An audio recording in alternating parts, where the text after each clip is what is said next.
Mueven más de 50 billones de pesos al año y tuvieron en la más reciente ronda de inversión 34 millones de dólares que les entraron para seguir creciendo.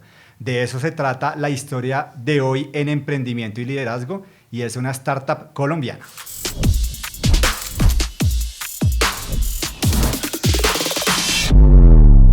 Pues aquí a mi lado en la redacción del Espectador está José Gedeón. José, bienvenido a la redacción. Gracias, muchísimas gracias.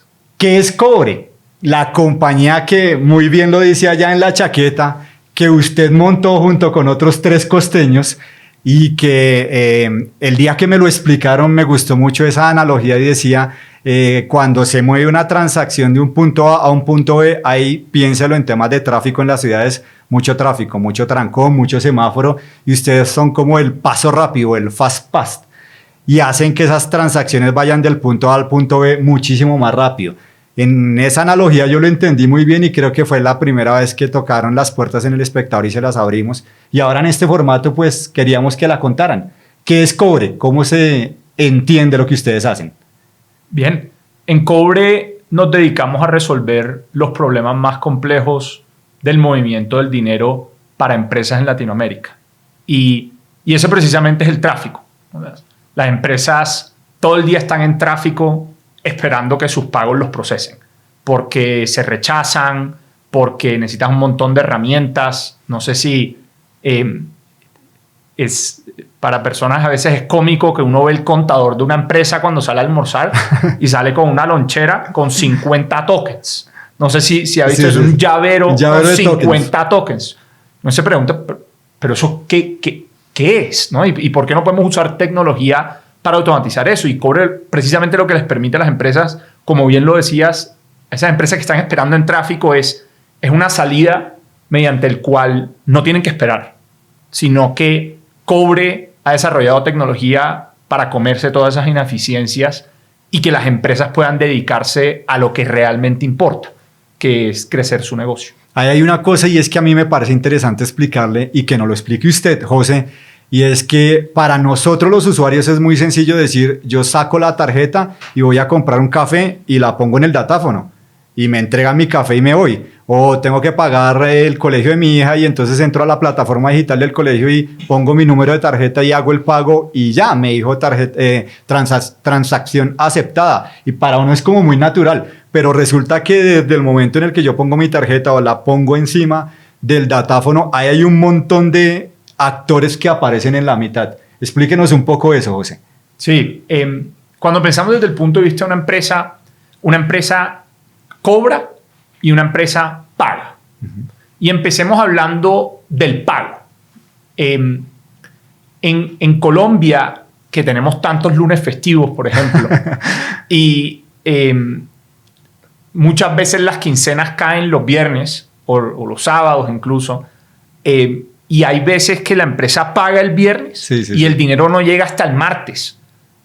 Y ahí uno como persona, primero es frustrante, claro, es supremamente frustrante. Y ojalá sea quincena o Día del Amor y la Amistad o San Valentín, como le llaman ahora. Diciembre. O 15 de diciembre. Y pues hay que salir a comprar los regalos o la comida. Yo qué sé, lo que una persona tiene que hacer en el día a día. Y uno se empieza a pensar, pero ¿qué pasa entre el momento que una empresa envía una orden de pago y esa orden de pago llega a la cuenta de una persona, pues del destinatario, sea una nómina o sea un proveedor? Y lo que termina pasando es que hay, como bien decías, hay varios actores, ¿no? Está el banco originador, que en este caso es donde la empresa tiene la cuenta y tiene el dinero. Está la cámara de compensación, que en la mayoría de los casos es ACH. Y está el banco receptor, que en este caso es donde el beneficiario, o sea, tú, tienes la cuenta. Sí, es donde está mi plata. Bien, entonces, cuando la empresa ejecuta una orden, esa orden va desde el banco originador a ACH al banco receptor. Y todo eso tiene muchas razones por las que fallan. Puede que el banco originador tenga un problema en su tecnología y no ejecute la orden. Puede que los ciclos que ha determinado ACH para procesar transacciones no esté dentro del ciclo, haya pasado después de las 3 de la tarde, después de las 5 de la tarde o el sábado, etcétera, no importa. Y puede que el banco beneficiario también tenga un problema en su tecnología, en su app, en lo que sea. Y esas son 3, hay 20 razones adicionales por las cuales la transacción puede que no llegue o llegue tarde. ¿Qué hicimos nosotros en Cobre? Muy fácil. Construimos una carretera entre el banco originador y el banco destino donde no hay paradas. ¿Ok? Entonces, cuando una empresa le dice a Cobre, yo necesito que le pague a esta persona, nosotros utilizamos nuestro capital en el banco receptor para hacer ese pago. Y eso es lo que lo hace eficiente. Y eso es lo que lo hace inmediato. Porque nosotros no esperamos a que el banco receptor le diga al siguiente... No. La empresa me dice, páguele a Edwin, y nosotros vamos al banco receptor y decimos, páguele a Edwin. Y el banco simplemente procesa lo que se llama una transacción book to book, que significa libro a libro. O sea, entre los mismos libros del banco, procesa esa transacción. Y eso hace que no hayan intermediarios. Esa es la carretera en la parte de los pagos que nosotros hemos construido. Funciona funciona similar en la parte del recaudo o de la cobranza. Normalmente los recaudos de las cobranzas se hacen con tarjeta de crédito o con el botón PCE o botón Bancolombia, botón Nequi, en fin. Esa orden sale de la cuenta tuya cuando vas a pagar con tu tarjeta de crédito o con Nequi o lo que sea. El café llega al banco que es dueño de ese método de pago y luego va a la cuenta de lo que se llama el comercio, ¿no? El comercio donde tú pagaste. Hicimos lo mismo, y es cuando nosotros recibimos la notificación de que tú hiciste ese pago con tu Nequi, en vez de esperar todo ese ciclo y todos los intermediarios, construimos una carretera. Apenas recibimos la notificación de que ese pago fue exitoso en el comercio, nosotros le abonamos al comercio inmediatamente desde su propio banco. Está bueno, y sobre todo explicarlo de esa forma, porque a veces uno cree que ya todo está solucionado y uno no lo tiene muy claro, y es buena esa explicación. Y entonces ahora uno entiende pues por qué están moviendo tanto dinero en la transacción. Pero antes de empezar a hablar del cobre de hoy, vayamos a los orígenes. José, ¿cómo arrancó todo? Está usted por allá en la universidad, si no estoy mal, y fue un proyecto de grado, como han nacido muchas empresas. Eso quiere decir que esto nació desde la oportunidad y no desde la necesidad, como nacen muchos emprendimientos. ¿Cómo fue eso? Cuéntenos un poco, y también algo sobre ese libro que le ayudó a estructurar un poco el negocio, que habla un poco sobre la gente que sabe medir el riesgo cuando tiene menos dinero. Muchas cosas ahí. Lo primero es, en la universidad me pusieron a leer en una clase la historia de una compañía que se llama M-Pesa. M-Pesa es el original innovador en lo que se llama mobile money o dinero móvil. Ellos son una subsidiaria de Vodafone, que es como decir Claro o Movistar, en Kenia. Y hace 15 años se les ocurrió permitirle a la gente enviarse dinero por mensaje de texto. Y lo chistoso es que, listo, le permitías a la gente enviarse dinero por mensaje de texto, pero luego ¿qué hacías con el dinero en el mensaje de texto? Y lo interesante es que, no sé si tú te acuerdas, cuando se compraban los minutos. Claro. Que estaba el señor en el semáforo. Que vendía los cigarrillos con los SIM cards, y los chicles, sí, y demás. Y el señor estaba lleno de efectivo. Sí. lleno de efectivo. O sea, era un cajero ambulante, básicamente. Entonces, claro, las personas se mandaban mensajes dinero por mensaje de texto. Estoy hablando de Kenia todavía. Iban donde el señor y le mandaban el dinero por mensaje de texto, y el señor les entregaba el efectivo. Era como un corresponsal bancario de la época. Un corresponsal bancario móvil. Sí. Obviamente ese negocio se acabó porque el mundo evolucionó. Pero así empezaron ellos. Y hoy en día el 30% del PIB de Kenia se mueve a través de M-Pesa. O sea, es el método de pago por default. Tremendo.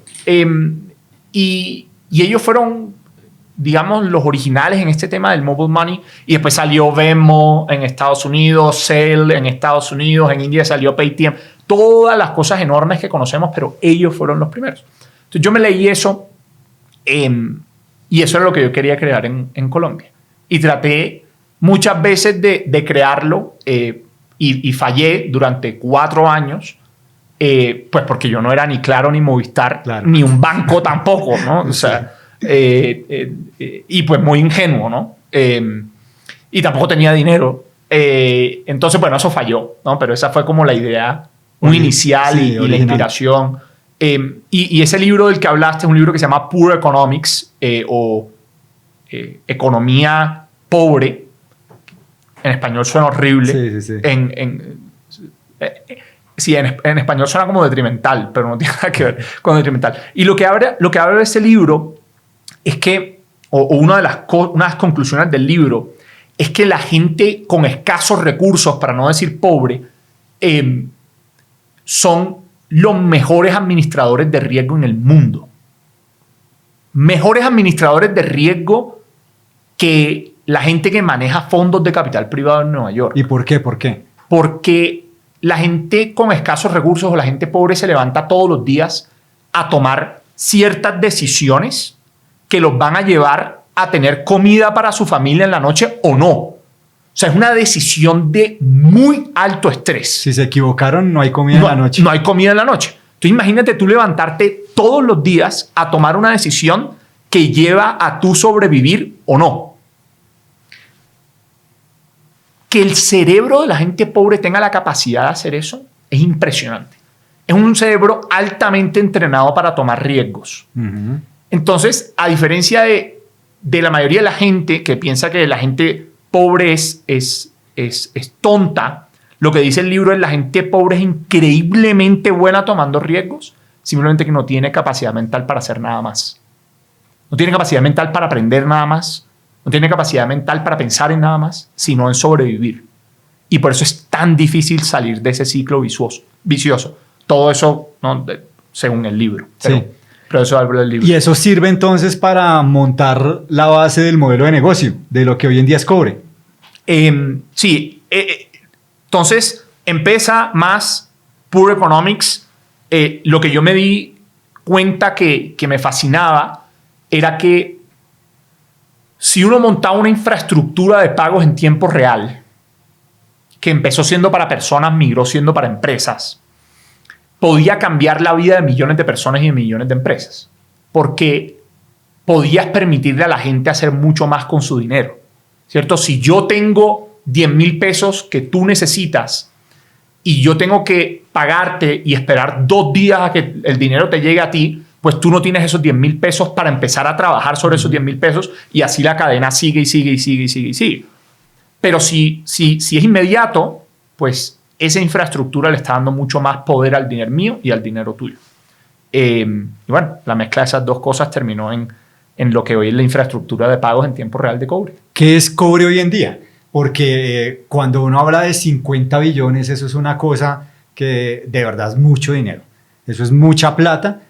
En la previa a la entrevista lo hablamos incluso comparando con el Producto Interno Bruto de Colombia, pero les digo que 50 billones, póngalo usted, que es el que maneja el negocio, de una forma más entendible para todos nosotros. ¿Qué es Cobre hoy en día y cómo así que 50 billones, que es mucha plata?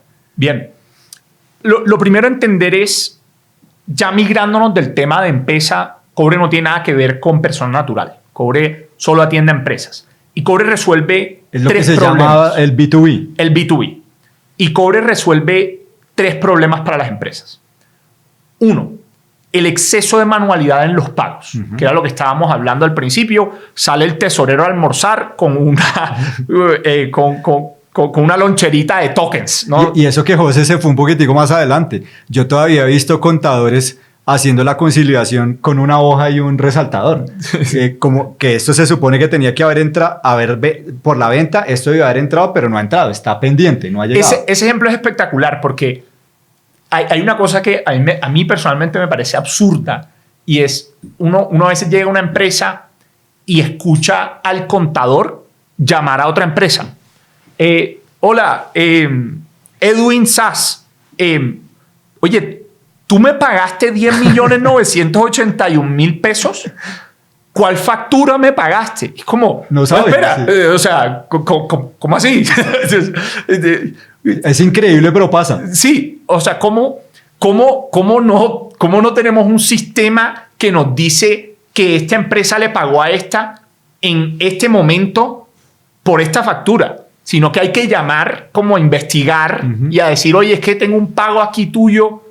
Y eso como que, ¿por qué? ¿De qué es? Sí. Entonces, ese es el exceso de manualidad que existe, y lo voy a ligar con el segundo problema de una vez, que es la falta de estandarización en los datos, ¿cierto? Cuando una empresa recibe un pago o cuando una empresa hace un pago, el dato que le llega a la empresa a veces es aleatorio, ¿no? Y voy a llevarlo a persona, que es un poquito más fácil de entender. Cuando a ti te hacen un pago, a veces dice pago a proveedor, a veces dice pago de nómina, a veces dice pago de no sé quiéncito, a veces dice pago y la cédula de la persona. O sea, es una lotería, sí, ¿no? Sí, lo que llega. Uno puede que uno le pase lo mismo del primer ejemplo, y es que uno no sabe de dónde viene esa plata y por qué fue. Correcto, es como una lotería los datos que llegan. Entonces, esos son los primeros dos problemas. Y el tercero es la falta de velocidad en los pagos.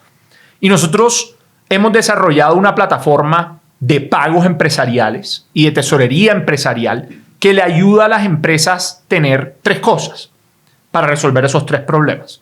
Lo primero es todas sus cuentas conectadas en un solo lugar, con todas sus transacciones, todos sus balances, y con el poder iniciar pagos de un solo lugar. Entonces nos olvidamos de los tokens, ¿cierto? Ya yo entro a un solo portal y puedo montar todos mis pagos, ver todos mis saldos, ver todas mis transacciones. A veces vemos tesoreros que se les salen las lágrimas de la felicidad, nos dicen... O tenemos el caso de una empresa que nos mandó un email después de la primera quincena con cobre diciendo: este es el primer viernes quincena en los últimos 10 años de esta empresa que los tesoreros salen antes de las 6 de la tarde. No puede ser. Eso cambia vidas, entonces. Eso cambia vidas. Ese es el primer producto. El segundo producto es, dentro de este portal, todos los datos están completamente homogenizados. O sea, nosotros creamos un diccionario interno para que cuando llegue cualquier cosa, nosotros le respondemos a la empresa con un dato estándar. Claro. Siempre va a decir pago a proveedores de tal NIT, etcétera, etcétera, etcétera. Y ya ahí se acaba el problema de quién me pagó y por qué. ¿No? Ya yo sé quién me pagó y por qué y en qué momento. Y si el pago llegó tarde. Y si tengo que cobrarle intereses, y si me pagó la factura, y si me la pagó parcial, y si me pagó varias facturas que me debía en un solo pago. El tercer producto de cobre es movimientos en tiempo real, que fue con el que iniciamos, no es la carretera, esta que elimina intermediarios, tanto en los pagos como en la cobranza, y tenemos ese producto tanto doméstico como internacional. O sea, para que las empresas cobren y paguen en tiempo real en pesos y cobren y paguen en tiempo real internacionalmente. Interesante. José, yo quiero que nos cuente un poco de la historia, y es cuál es el valor de esa oportunidad, de esa primera oportunidad, cuando alguien les abrió la puerta de su empresa y les dijo, bueno, sin que ustedes fueran nadie, porque eso es lo que le pasa a uno como emprendedor cuando está arrancando, que realmente uno no es nadie lo conoce, uno no tiene referencias más que el convencimiento y de verdad el creerse uno el cuento.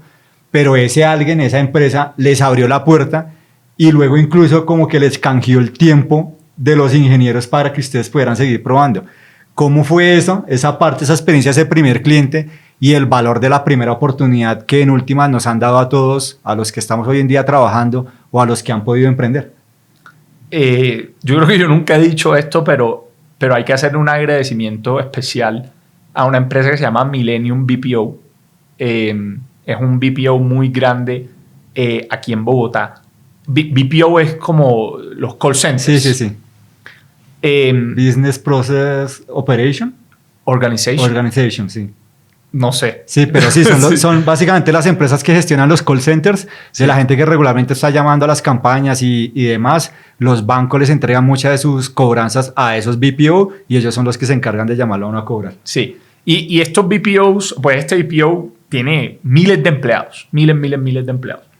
Y ellos, pues les gustó la solución de cobre por todo lo que ya hemos hablado. Y me acuerdo que la primera quincena les dijimos, oye, metámonos en una videollamada y hacemos seguimiento en vivo al pago, ¿no? Nos metimos, era típico, ¿no? Viernes, lunes festivo, 5 de la tarde. Nos metimos todos en una videollamada con el tesorero y la gerente general. Todo el mundo reza para que no vaya a haber ningún problema. Claro, todos rezando al lado de acá y la nómina eran como 5.000 o 6.000 millones de pesos. O sea, era mucho dinero. Y yo me acuerdo que la gerente general nos decía, pero ¿quiénes son ustedes? Claro. Y yo, ¿por qué les voy a dar 5.000 millones de pesos? O sea, sí. O sea, hagamos pausa un segundo de lo que eso significa tú entregarle 5.000 millones de pesos a otra empresa para que haga tus pagos. Que además es una empresa que no tenía experiencia, ¿no? No existía. Correcto. Y bueno, lo hicimos, nos metimos en la videollamada, pleno COVID, ¿no? Entonces presencialidad no. Y teníamos ingenieros, gente de producto, operaciones, todos en la llamada, todos esperando así que subieran el pago. Y claro, ese pago tenía como 8.000 filas, una cosa así. Y hablando un poquito de tecnología... O sea, estoy tratando de ver el Excel. 8.000 filas en un Excel. 8.000 filas en un Excel. Y eso subieron el pago al portal de cobre. Y claro, los ingenieros allá atrás, viendo que el sistema de cobre podía separar esos pagos. Porque claro, ¿qué hace el sistema de cobre? Que es lo interesante. Ese archivo de pagos de 8.000 dice, hay 4.000 a Bancolombia, 2.000 a Nequi, 3.000 a la vivienda, en fin.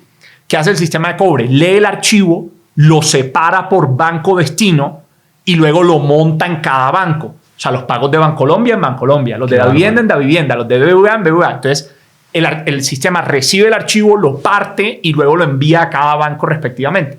Y claro, estaba el equipo de tecnología y de producto viendo un archivo. Los archivos que nosotros montábamos eran de 150, sí, de 200, claro. 8.000. Y claro, el sistema... Paramos todos los otros procesos para que este proceso corriera bien. La latencia, no, en fin. Y sucedió. Y yo creo que ese y muchas otras empresas, pero me acuerdo de ese caso en específico, nos han dado a nosotros y nos han abierto la puerta a poder mejorar nuestro producto. Y hoy nuestro producto procesa, creo que son 50 o 60 pagos por segundo. Wow. ¿Por segundo? Por segundo. Hacemos 1,5 millones de pagos al mes. ¿Y todo ese desarrollo ha sido aquí en Colombia? Todo en Colombia. ¿Toda la ingeniería es colombiana? Tenemos ingenieros en Argentina y en Estados Unidos, pero la mayoría es en Colombia. Bueno, José, es momento del pitch, el momento en donde básicamente pues es un poco replicar la experiencia que han vivido ustedes como cuando han ido afuera a buscar recursos, pero en este caso con la audiencia del espectador. ¿Listo? Es momento del pitch. José, tiene 60 segundos para vender su idea de negocio y convencer a la audiencia del espectador de invertir en usted y en Cobre. Muy bien. En Cobre nos dedicamos a resolver los problemas más complejos del movimiento del dinero para empresas. Las empresas hoy cuentan con procesos de pago con exceso de manualidad, falta de velocidad y falta de homogeneidad en los datos. Y con Cobre las empresas tienen 3 productos. Producto de agregación de tesorería, un producto de pago y cobranza en tiempo real y un producto de pago y cobranza en tiempo real a nivel internacional. En Cobre procesamos, como bien estábamos hablando aquí, 50 billones de pesos el año pasado. Las empresas más grandes de Colombia del sector financiero, real y de tecnología usan Cobre hoy para cobrar y pagar en tiempo real, para que puedan hacer mucho más con su dinero de lo que pueden hacer hoy. José, ¿cuál es su peor error, pero del que más aprendió? Sigo mirando ya. Algunos sabrán, algunos no. Cuando el banco Silicon Valley Bank se quebró en Estados Unidos. Esto fue un fin de semana, fue un sábado, y nosotros teníamos un gran porcentaje de nuestro capital en Silicon Valley Bank, y en un momento pues la empresa pudo quedar en quiebra si el banco Silicon Valley Bank no salía a flote. Mayor error, tener todo nuestro capital en un solo lugar. ¿Qué aprendizaje es el típico de no tener todos los huevos en la misma canasta? José, si pudiera cambiar una regla de los negocios, ¿cuál sería y por qué? Yo creo que de pronto será un poco no popular, pero toda la parte como protocolaria de los negocios en Latinoamérica. Yo a veces me siento en una reunión y ni presento a los que están ahí, sino que voy directamente al grano. ¿Qué necesitas? ¿Cómo te puedo ayudar? Y si esta solución te agrega valor o no. Y hay veces eso no es recibido de la mejor manera. Eso cambiaría la parte protocolaria. José, si su negocio fuera una serie de televisión, ¿en qué género la ubicaría y cuántas temporadas tendría? La ubicaría en thriller, yo creo. Aquí nos levantamos todos los días con nuevos acontecimientos y a resolver problemas bien complejos. ¿En qué temporada? 1. Aquí apenas estamos empezando. Yo le digo al equipo, sigue siendo el día 1. Interesante esa respuesta. José, y esta es la final. ¿En qué negocio se soñó estar y qué le hubiese gustado hacer ahí? Yo creo que de las cosas que más me gustaría hacer en el futuro en mi vida es tener un negocio que el producto sea material y físico. Palpable. Sí, palpable. Yo le digo a las personas que son cercanas a mí que mi próximo emprendimiento va a ser una fábrica de algo.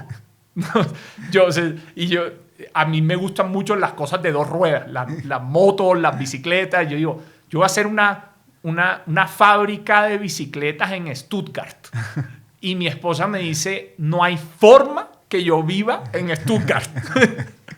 Pero mi próximo emprendimiento, mi próxima empresa, yo creo que va a ser algo que involucre la cadena de suministro de principio a fin con un producto final físico y real. Bueno, eso está bueno, eso está bueno. Se nos va acabando el tiempo, José, y yo no quiero que esta entrevista se termine sin que nos hable del equipo, porque yo sí soy un fiel creyente de que uno no hace las cosas solo. Por más de que la idea nazca de uno y uno sea un ejecutor del 1000%, no el 100%, pero solo no se puede. A mí me enseñaron muy bien en la maestría que la típica de ese, puede sonar cliché, pero yo creo que es una gran máxima, y es que uno solo llega rápido, pero acompañado llega lejos. Y yo creo que ustedes van por el camino, el segundo, van lejos. ¿Quién es el equipo? Háblenos de esos otros costeños que se le montaron en la idea y arrancaron con usted, pero también de todos los demás que en últimas también están sudándola para mover esos 50 billones. Definitivamente, el equipo de Cobre ya son 170 personas que se levantan todos los días pensando cómo puedo crecer esta empresa y cómo podemos llegar a los objetivos. Yo personalmente tengo, además de esa máxima, una filosofía de que todos debemos de crecer juntos, y si llegamos a los resultados, todos nos deberíamos de ver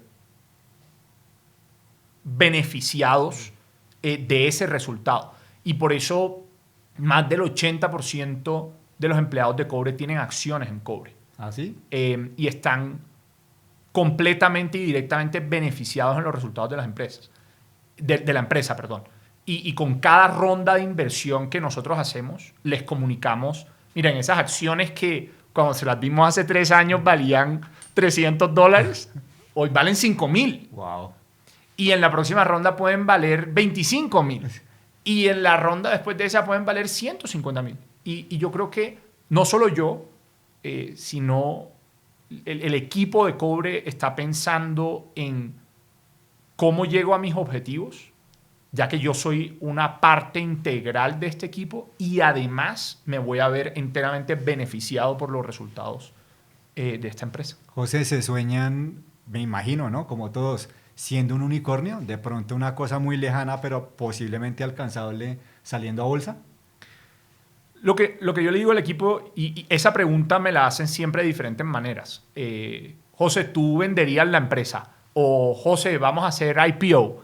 Y yo lo que le digo al equipo es, miren, siempre y cuando nos estemos divirtiendo, yo no estoy pensando en vender la empresa, yo no estoy pensando en ninguna otra cosa, pero divertirnos y construir algo de lo que realmente seamos orgullosos. Si eso significa que vamos a hacer IPO, que vamos a vender la empresa, yo creo que eso es secundario, ¿no? Eso es el resultado de divertirse y de crear algo que realmente agrega valor.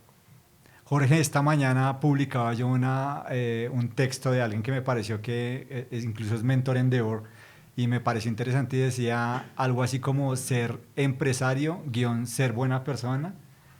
Y yo creo que en tiempos como los actuales es difícil porque se ha venido creando una narrativa de la gente contra los empresarios y los empresarios contra la sociedad. ¿Se puede ser una buena persona y ser un buen empresario? Sin duda, sin duda. Yo creo que